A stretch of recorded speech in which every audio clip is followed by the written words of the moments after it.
In this lecture, we will cover the CFA Level 2 reading on free cash flow valuation.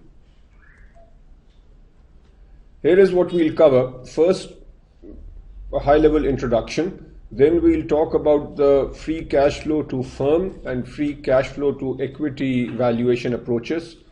Then section 3 is the biggest section of this reading, which talks about how you calculate free cash flows, the different definitions of free cash flows, and how to forecast free cash flows. And then section 4 is a relatively short section which talks about free cash flow model variations, and these are variations that you've also seen in earlier readings. And then finally, a very, very short section on non-operating assets and firm value. In terms of discounted cash flow methods, we have already talked about the dividend discount model, where an analyst looks at future dividends and discounts back. What we are talking about here is also a method based on discounting future cash flows, but the cash flows here are different. So in the DDM, the cash flow is the dividend. Here the cash flow is either free cash flow to firm or free cash flow to equity. And most analysts actually prefer these definitions of cash flow over dividends. And there are several reasons for this. In fact, here are the bullet points taken straight from the introduction, which describe the circumstances in which most analysts would use FCFF or FCFE over the DDM. Many companies do not pay dividends. Then obviously it becomes difficult to use the dividend discount model. There are companies which pay dividends, but the dividends paid are significantly different from the company's capacity to pay dividends. What that means is you might have a company like Microsoft, which has a substantial free cash flow to equity, but the dividend number is very small. So it doesn't make sense to use dividends to value Microsoft. Another company might actually, at least in the short term, be paying dividends higher than might be indicated by the free cash flow. So in circumstances where the dividends and the free cash flow don't align, it makes more sense to use a free cash flow measure to value a firm. And finally, this is an important point. If you are buying a company and you are taking an ownership stake, so a large stake, such that you will then control the company, you can change the dividends, and in fact you can have an impact on cash flows and a direct impact on the dividends. You might decide to pay higher dividends, you might decide to cut dividends and invest more money. So when you are taking a control perspective where the future dividend outlook is not well defined, it makes a lot more sense to use a free cash flow based valuation method. All right, so coming now to section 2, where we talk about FCFF and FCFE valuation approaches. Here there are 3 subsections. First, we'll define free cash flows. And this journey of defining free cash flows started at level 1, where you might or might not have understood the different definitions. And even without understanding those definitions, you can clear level 1. But that cannot happen with level 2. Here you need to have a proper understanding of the different kinds of cash flows. Then we'll talk about the present value of free cash flows. And finally, in section 2.3, we'll talk about the single stage FCFF and FCFE models. So here is a basic picture that you might recall from level 1. Companies generate money, they generate cash. Who has a claim on this money that is being generated? It is the providers of capital, the lenders and the shareholders. Obviously, the lenders get the first claim, and then once the lenders are paid off, then what remains goes to the equity holders or the shareholders. Free cash flow to firm is this entire money that is available to all suppliers of capital. And this is the money available after taxes are paid. So that is free cash flow to firm. Simplistically here, you can think of the firm as the lenders and the shareholders. Then free cash flow to equity is the cash flow available to the company's common equity holders after all operating expenses, interest and principal payments have been paid and necessary investments in working capital and fixed capital have been made. So, as the term implies, this is the money available only to equity holders once the other commitments have been covered. So, we have briefly defined FCFF and FCFE. Under what circumstances would you prefer using an FCFF model over an FCFE model? There are two broad circumstances. The first is where you have a levered company or a leveraged company, and the FCFE is negative, at least in the short run. Why might this happen? If the leverage is high, then obviously the interest cost will be fairly high. So it is possible that at least in the short run, equity holders are paying off the debt holders, and in essence, the FCFE is negative. So there it would make sense to use the FCFF model to come up with the total value of the firm. And then once you come up with the total value of the firm, then you can subtract the market value of debt to come up with the value of equity. Now I am just glossing over this point in the middle because we'll cover this in section 5, but simplistically in sections 1 through 4 we are assuming that the firm value is approximately equal to the value of the operating assets, and this happens if this extra cash and marketable securities is approximately zero, or if this is very little compared to the value of the operating assets, then this holds true. Now, in case you are slightly puzzled by this, just hold your thought. In section 5, I'll cover this in detail. The simplistic point is that you use FCFF to come up with the overall value of the firm. You subtract the market value of debt, and then you get the value of equity. Now, another situation where you would use FCFF rather than FCFE is where the capital structure is changing frequently. So if the capital structure has changed frequently in the past, you might not have a good sense for the growth rate of FCFE, and you might not be able to predict FCFE in the future. If the capital structure has been changing, then it is more likely that the FCFF, the free cash flow to firm, is relatively more stable compared to FCFE. Also, as you will see later, when you value a firm using these two methods, if you are using free cash flow to firm, then you discount using the weighted average cost of capital. And when you value using FCFE, you discount using the cost of equity. If the capital structure has been changing a lot, then the cost of equity is likely to be more volatile than the weighted average cost of capital. So the key takeaway here is that if the capital structure has been changing a lot, then it makes more sense to use free cash flow to firm as your measure of cash flow. Okay, now this should look extremely familiar. The present value of free cash flow, I've already alluded to this. If you are using your free cash flows to firm, then you come up with the firm value by projecting all your free cash flows out to infinity and discounting back using the cost of capital. What is the justification for discounting at the weighted average cost of capital?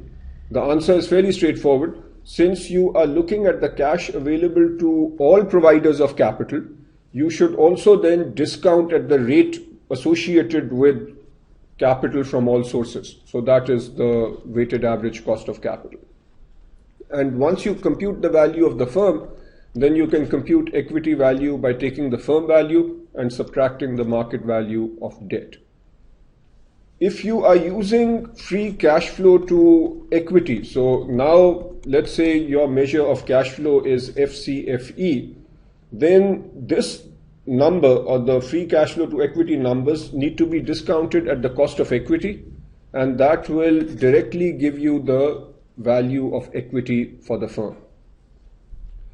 If I give you a simple scenario where the free cash flow to equity is 100 million, so let's say this is times 0, and for the upcoming year you expect the free cash flow to equity to be 100 million, and you expect this to grow at a constant rate of 5%, and let's say that the cost of equity is 10%, then what is the value of equity at time 0? The value of equity can be computed using the Gordon growth model. So you would take the FCFE at the end of period 1, which is 100 million in this case, divided by R minus G. So as long as you can make this assumption that FCFE is growing at a constant rate, at a sustainable rate of 5%, then you use the Gordon growth model to come up with the value at time 0. Okay, here is a very simple example just to get you started. I want you to do this before you look at the solutions. So this is fairly straightforward. We compute the WACC the way we have done in the past. Then the value of the firm is the free cash flow at the end of period 1 divided by WACC minus G. You come up with the value. Then the value of equity is the firm value minus the market value of debt. So this represents the equity value, and then you divide by the number of shares outstanding to come up with an estimate of the value per share.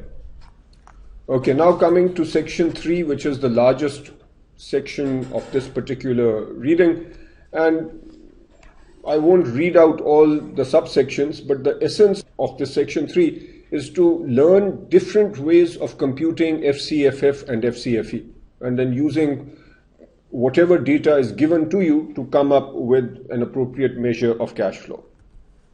So let's start with the most basic formula, which is if you are given the net income, how do you come up with the free cash flow to firm? And you saw this first at level 1 in the reading on cash flows, and I hope you learnt it back then, but here you absolutely must know this relationship.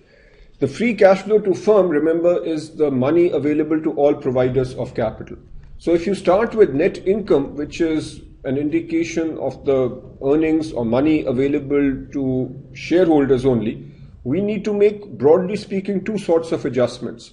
One adjustment has to do with non-cash charges.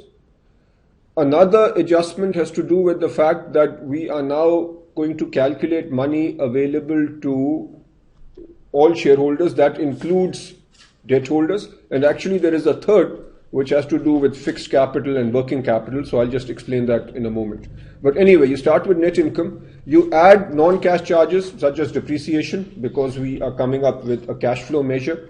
You add interest, so interest into 1 minus T, after-tax interest. Why are you doing this? Because you computed net income after subtracting interest, and you actually want a number that covers all providers of capital, which includes the bondholders. So you add back the after-tax interest expense. Then, since net income does not include the investment in fixed capital, you want to subtract that investment in fixed capital, and you also want to subtract the investment in working capital. If money has been spent to build up inventory and that inventory has not been sold, money has been spent, but that cost is not reflected in the net income. So if you are coming up with a cash number, you have to subtract the increase in net working capital. Now there is an important philosophical point here also, which is that when you are coming up with FCFF, you are subtracting the fixed capital investment and the working capital investment. The logic is that you want a free cash flow measure such that the company is not being impaired in any way. And for a company to keep doing well, the investment in fixed capital needs to be made. So that is an important cash expense which is being reflected in the FCFF measure.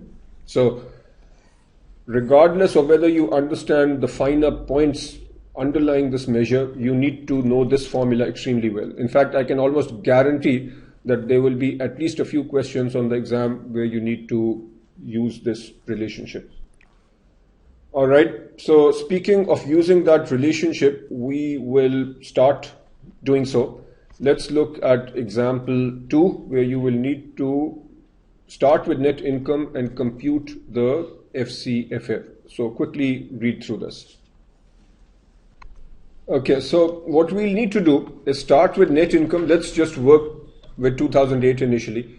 And the first thing you need to be able to do is regurgitate the formula that I just shared with you. So let's do that. The free cash flow to firm is equal to the net income plus non-cash charges, and then you subtract the fixed capital investment and you subtract the working capital investment. In this relatively simplistic example, we have the net income for 2008, so that number is given, plus non-cash charges, that's the depreciation, and I actually forgot something.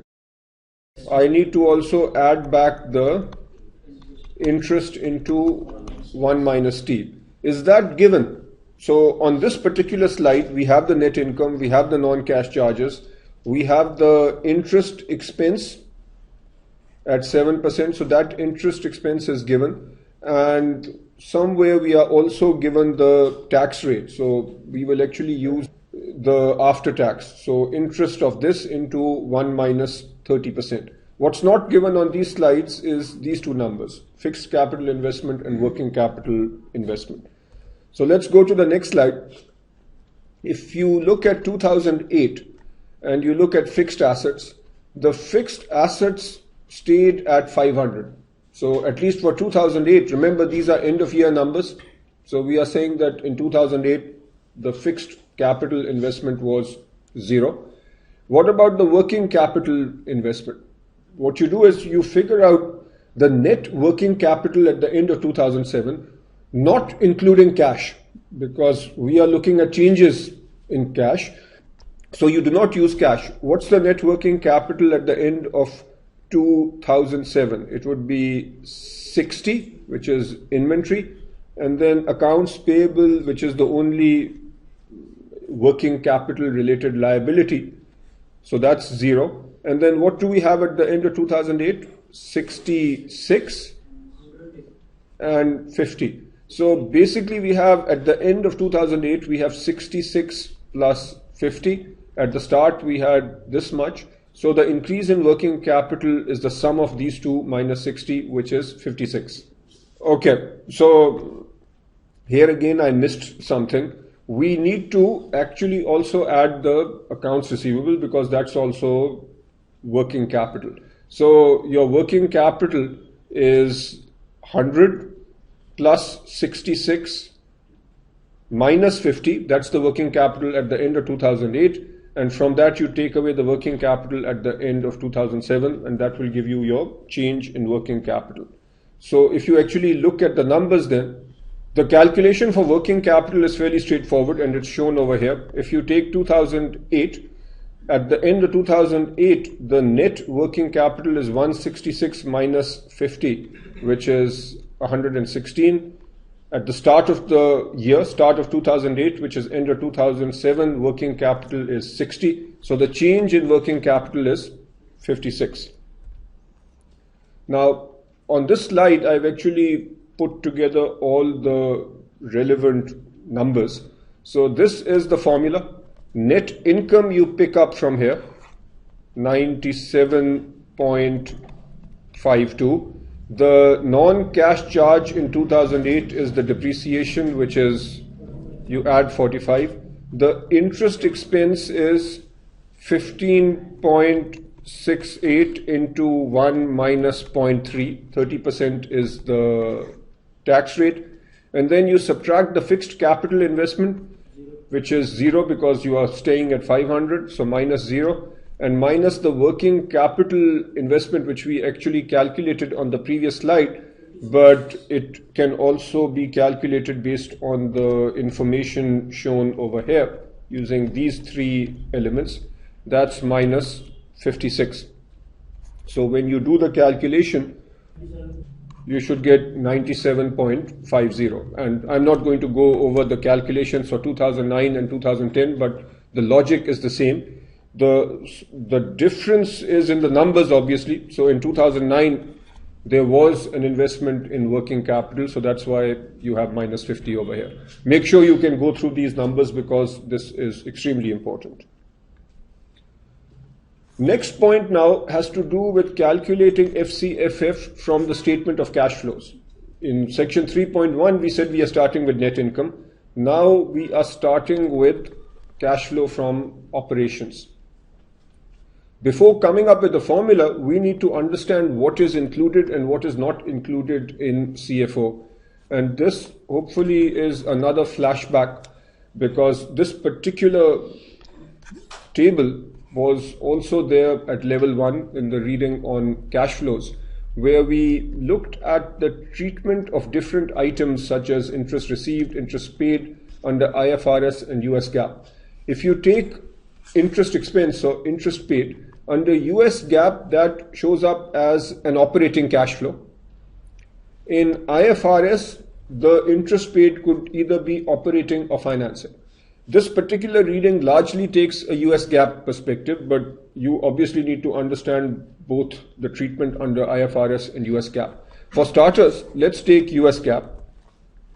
In the case of US GAAP, the free cash flow to firm can be estimated as follows.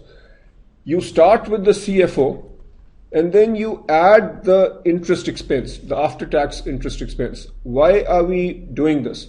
Again, FCFF is the money available to all suppliers of capital. If in your CFO you have already subtracted the interest expense, then you need to add it back. That's what we are doing here on an after-tax basis. Then we need to subtract the investment in fixed capital, which again is consistent with what we've talked about earlier. But unlike the previous discussion with net income, where we subtracted the increase in working capital, we are not doing so over here. Why? The reason is that in coming up with your CFO, you have already accounted for changes in working capital, therefore you don't need to show it over here. So this is the second major formula that you are learning, which is if you are already given CFO and you are using US GAAP, where you know that the interest expense is part of the CFO, then this is how you come up with FCFF, starting with cash flow from operations. Now, what if you were using IFRS? Then you would have to check whether the interest paid or the interest expense is being shown as an operating cash flow or a financing cash flow. If the interest expense is being shown as an operating cash flow, would the formula change or would it be the same? It would obviously be the same if it is operating, because that's what this is US GAAP, right, where interest is shown as operating. What if the interest is treated as a financing expense? How does this formula change? Then we would not need to add back because the interest expense is not part of CFO. Okay, so every concept that we'll talk about will be followed by a related example. So this is example 3. Let's, for 2008, calculate the free cash flow. And your starting point is the CFO. So this is fairly straightforward. Your starting point is 86.52. And then you add the interest expense into 1 minus T. The interest expense is also shown over here. It is 15.68. So you'll have 15.68 into 1 minus the tax rate, which is again 30%. And then investment in fixed capital, which for 2008 is 0. So you do the calculation and that's shown over here. Okay, interest expense into 1 minus T will give you this number. Very straightforward calculation. Make sure you know this well. Okay, dealing with non-cash charges. Now this is important. When you start with net income and you are computing your free cash flow to firm, one of the important adjustments you make is that you add non-cash charges. So this is one point. The other point is that you are doing and you are coming up with an estimate of free cash flow to firm generally with the intent of valuing a firm. And before I go further, let's just make sure we understand what we are doing. Let's say that you are coming up with an estimate of free cash flow to firm for the upcoming year, and then you will use the Gordon growth model to come up with the current value. So in this estimate, you want to use elements that are sustainable. So if you are dealing with items that are just one-off, they need to be adjusted out of your estimate because your valuation is going to be based on what will happen in the future. So if you are coming up with numbers based on what will happen in the future, then you need to adjust out any non-recurring or non-sustainable items. So, for example, if you are adding depreciation, which is a classic non-cash charge, then the number that you are adding to come up with this estimate, you need to make sure that that's not an unusually high or unusually low number. You need to make sure it is a number that will continue in the future. That's one major point. Often the curriculum talks about restructuring charges. Why? Because generally restructuring charges do not recur. You might have some restructuring charges that are cash based or others that are non-cash based. So for example, if there is an asset write down, which is a non-cash charge, does it make sense to add back a non-cash charge such as an asset write down over here?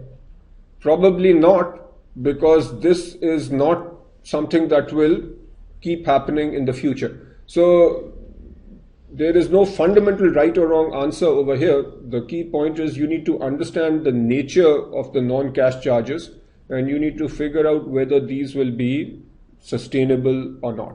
Another interesting point, which again connects with one of your favorite readings from level 1, income taxes, which is the following. You might have situations where a company has deferred taxes. In other words, the income tax expense is higher than the tax that was actually paid. You hopefully recall that that situation can happen. So here is a question for you. Clearly what is happening here is in your net income, for example, the income tax expense being deducted is higher than the actual cash that was paid. So if you are coming up with a cash-based measure, should you add back a number to make the adjustment? The answer is you should not, because that adjustment, the deferred tax or the deferred tax liability that is created is going to be reversed in the future. So if something is going to be reversed, then you should not be adding it. So fortunately, they do not drill you on this because the drilling has already happened at level 1, but conceptually just understand the fact that if something is going to reverse, then you don't make that non-cash adjustment. I'm not going to cover these examples here because I think that relative to the other examples, these are not as important, but if you have time, go over examples 4 and 5. Example 4 examines some classic non-cash charges, and example 5 talks about the sustainability of working capital effects on free cash flow. Key point being that if the working capital effect is sustainable, then you take it into account. If it is not sustainable, then you adjust it out. This is Exhibit 8 from the curriculum, which talks about the classic non-cash charges and what sort of adjustment to make. And these are fairly self-evident. With depreciation, you obviously add back. This is where you are starting with net income and you are making adjustments to come up with FCFF. Amortization and impairment, that's added back, and the others are fairly self-evident. All right, so we've talked about net income to FCFF. We've talked about CFO to FCFF. Now, what if you are starting with free cash flow to equity for some reason? How can you compute FCFE now from FCFF? So you've computed FCFF. How do you come up with FCFE? And hopefully, based on an understanding of these two cash flows, the formula will be fairly obvious. Your starting point is FCFF, then you subtract the interest expense, interest into 1 minus T. So what does this do? This says, okay, how much money is now left with equity holders? And then net borrowing. Net borrowing is the money available to equity holders. So free cash flow to equity is given by this term. Is it possible that the net borrowing is negative? It's possible this happens where debt is being paid back, or if debt is being taken in the sense that the equity holders are borrowing, then this will be plus. Okay, in the long run, the net borrowing hopefully will be zero. This is a simple illustration where we start with FCFF, we then subtract the after-tax interest, there is a net borrowing, and we come up with free cash flow to equity. Example 6 shows the working, and it is fairly straightforward, so I would like you to try it. I'm not going to cover it here explicitly. Next, FCFF and FCFE from EBIT or EBITDA. Okay, now all these are fairly logical, but I want you to not only understand the logic, ultimately I want you to also remember these, because if you are deriving them on the exam, then that just takes a lot of time. So obviously if you don't remember, then derive them, but better if you remember them. So this relationship should look familiar. We started out with this. Hopefully you recognize this relationship. Maybe you've not actually seen it in this form, but what's net income? It's EBIT. From EBIT, you subtract interest and taxes, and you will be left with net income. Okay, this can be rewritten. Basic algebra is being used over here as follows. So EBIT into, this is like multiply EBIT into 1 minus T, and then minus the interest into 1 minus T. So I was just explaining this algebra to my 6th grade child, and I'm sure you remember this. I hope you remember this. Okay, so then notice that if you take this relationship and plug into the numbers over here, what do you get? You then have FCFF is EBIT into 1 minus tax rate plus depreciation minus fixed capital investment and working capital investment. So what do we have over here? We can see that starting with EBIT, if you are already given EBIT, you can use this relationship to come up with FCFF. And then from here you can come here. What is EBIT? EBIT is EBITDA minus depreciation. And then you multiply by 1 minus tax rate, which is the same, plus depreciation minus fixed capital investment minus working capital investment. So all these are being derived through very simple algebra. This then can be rewritten as follows. And finally, once you have all these free cash flow measures, how can you come up with FCFE? You simply subtract the interest related payments and then add net borrowing. This is what we've seen before. This might seem rather boring, but I would say that this is one of the most important slides in this particular lecture, and you just need to go through it and learn these relationships. And here is an example of how these relationships will be used. You are given some basic information, and starting from EBIT, you need to come up with FCFF and FCFE, and then starting from EBITDA, you need to come up with these relationships. So I want you to pause the video and look at the exhibits in example 6 and solve this. Here is what you will come up with, and I'm just going to now highlight the critical points.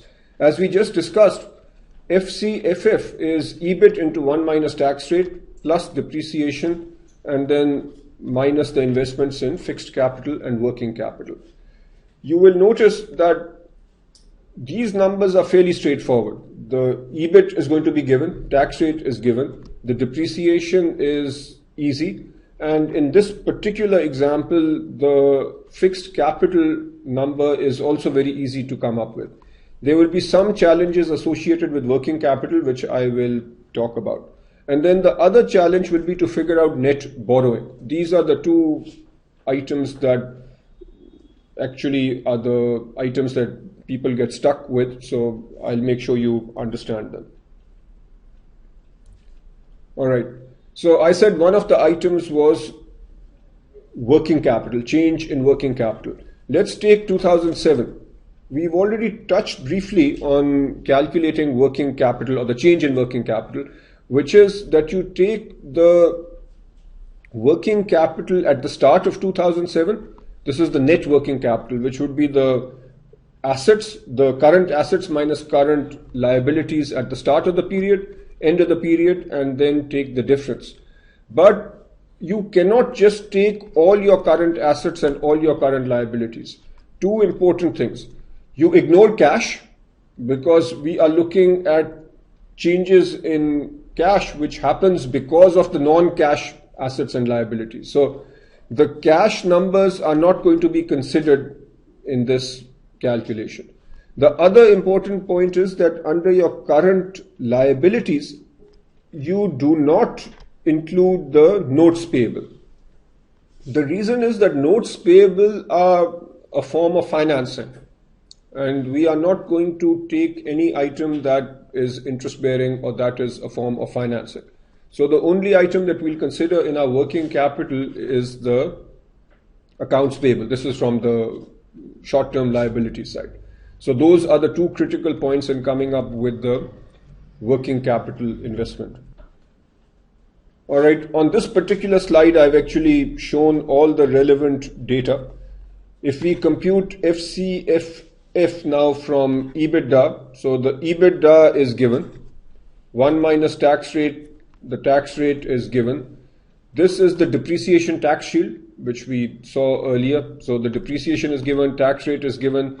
Fixed capital investment, if you look at 2007 and you look at fixed assets, the fixed assets number went up by 400. That is where this 400 is coming from. It's a minus because the fixed capital went up, which means that the expenditure took place, and then minus 45. Where did this come from? This is the increase in working capital that we calculated on the previous slide. And again, just to emphasize, with working capital, you are going to take accounts receivable, inventory, and on the liability side, you will take payables and you will take accrued expense. You do not use cash and you do not use notes payable. Then the other tricky item was related to net borrowing. Where do you need net borrowing? You need net borrowing to come up with FCFE. Remember, if you have FCFF, how do you come up with FCFE? It is FCFF minus this plus net borrowing. So what is the method that we use to come up with net borrowing? Because the notes payable increased by 50 million, and where is that? So notes payable went from 200 to 250, and long-term debt increased by 25 million. Where is that? So long-term debt went up from 865 to 890. So these are both forms of borrowing. How much was the total borrowing? 75 million. So what do you learn out of this? That to come up with your net borrowing, you look at both short-term and long-term borrowing. If those numbers are going up, that means the net borrowing is positive. If the numbers are going down, then the net borrowing will be negative. So these then, I would say, are the critical items out of example 7. Make sure you know how to come up with net borrowing, and make sure you know how to come up with the change in net working capital.